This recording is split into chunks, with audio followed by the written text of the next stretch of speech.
Alors, moi je suis quand même partisan de la diaspora.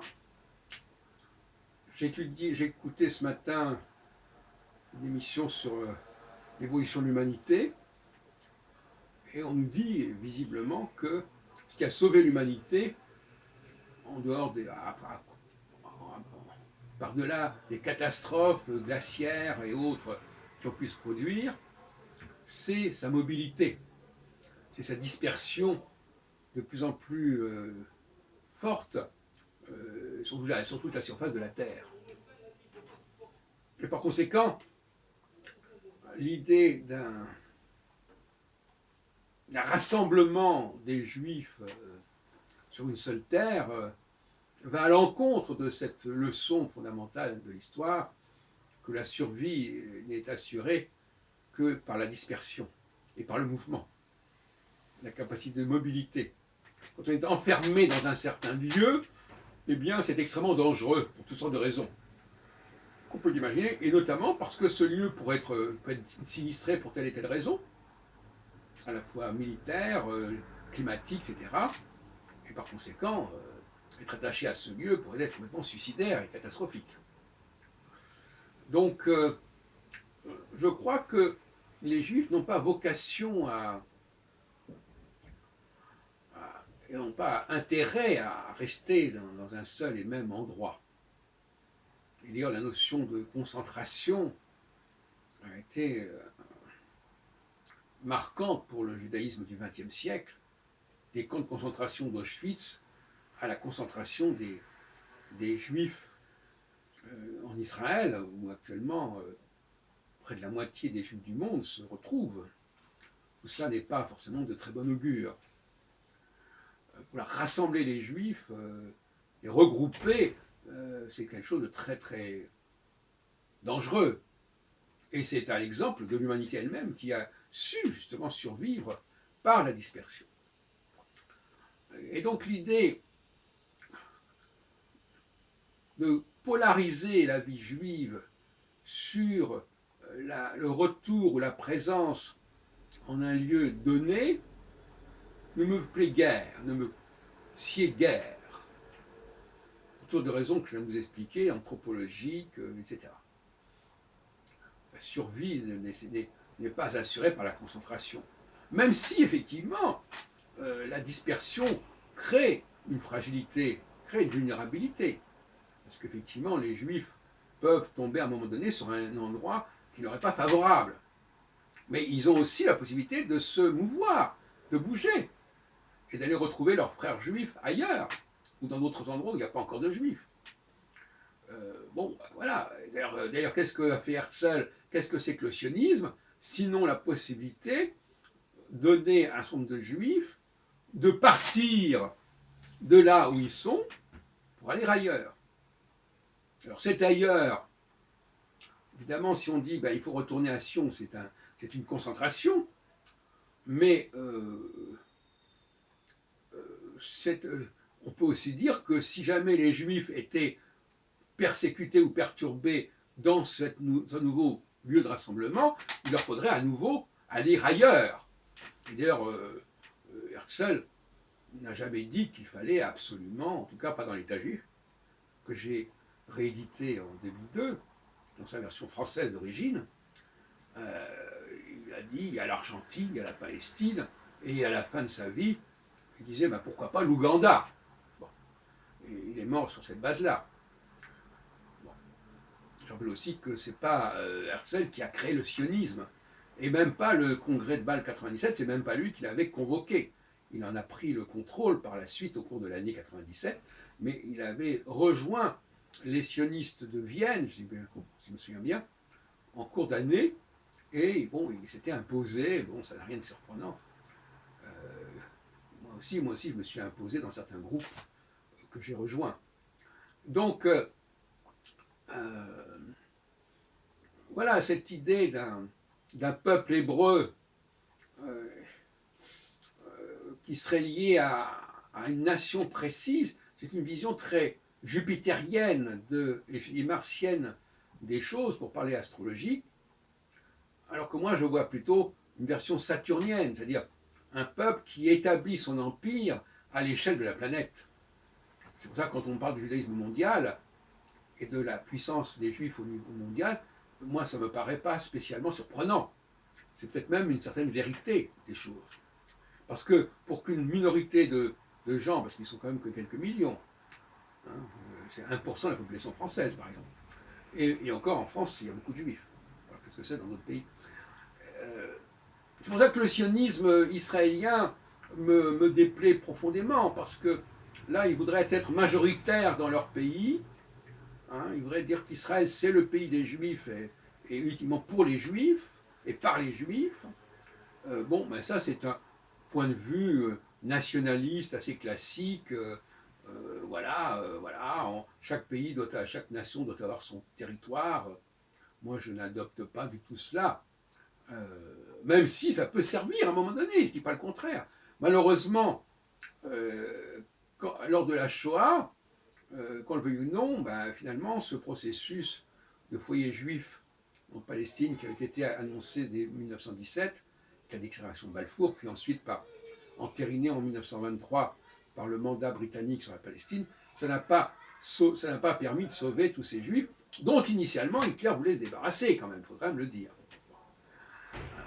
Je ne suis pas en train de faire l'apologie de Hitler, mais enfin, initialement, il voulait s'en débarrasser, il voulait qu'on les reprenne, et c'est parce que ça ne s'est pas fait, et parce qu'en plus il a gagné un certain nombre de batailles, et qu'il s'est retrouvé avec des juifs, non pas seulement les juifs allemands, mais des juifs polonais, etc., qu'il a choisi une solution finale, évidemment, que l'on connaît. Donc malheureusement, Israël n'a pas, enfin ce qui n'était pas encore Israël d'ailleurs, Israël a été fondé en tant qu'État en 1948, Israël, entre 1917 et 1947, n'a pas réussi à sauver tous les juifs qu'il aurait fallu sauver, puisque c'était la raison d'être même de ce foyer, de recueillir les juifs. Mais les Britanniques en ont décidé autrement, et très rapidement, au bout de quelques années de leur mandat, ils ont établi des numerus clausus, ils ont établi des quotas pour ne pas fâcher les puissances, les Arabes, et donc ils ont trahi leur mission, il faut dire les choses comme elles sont. Alors si les Français avaient obtenu ce mandat sur la Palestine, est-ce qu'ils auraient procédé d'eux-mêmes? Ce n'est pas certain, ils auraient peut-être trouvé des solutions plus heureuses. Et d'autre part, il y a une question qu'on ne comprend absolument pas, c'est pourquoi ces puissances impériales qui étaient à l'époque la France et l'Angleterre n'ont pas su trouver des lieux dans des empires immenses pour recueillir les Juifs qui devaient partir. Ça, c'est un des grands mystères de l'histoire du XXe siècle.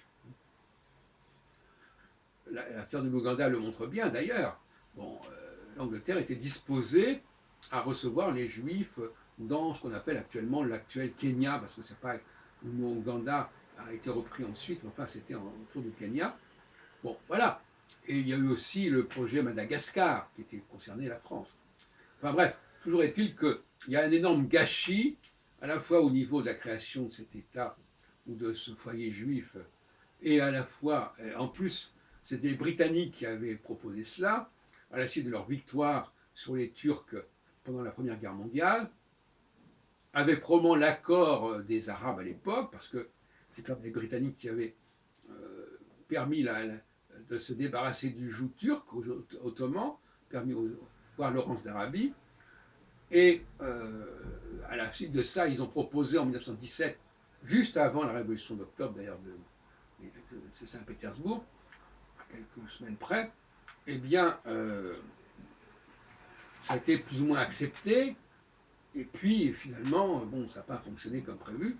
Et puis rappelons aussi quand même que les Britanniques, pour des raisons religieuses et théologiques, accordaient beaucoup d'importance au retour des Hébreux dans cette Palestine. Et à mon avis, ils y attachaient peut-être plus d'importance que les Juifs eux-mêmes, qui étaient tout à fait disposés, comme l'était Herzl d'ailleurs, à aller à peu près n'importe où. Moi, mon grand-père, il est allé en 1900, un peu avant la Première Guerre mondiale, il est allé s'installer, il était à Marseille, il était allé s'installer à côté de Buenos Aires. C'est là que ma mère est née, en 1913. Bon. Après, ils sont revenus en France. Et donc, Voilà, donc finalement, oui, la notion de la notion d'empire, il y a effectivement moi, l'empire, il y a un empire juif quelque part. Il y a une présence juive dans le monde très diffuse. Euh, et il n'est pas, et je reviens, terminerai là-dessus, on ne peut pas dire que les juifs peuvent agir au niveau mondial en étant tous rassemblés euh, en Israël.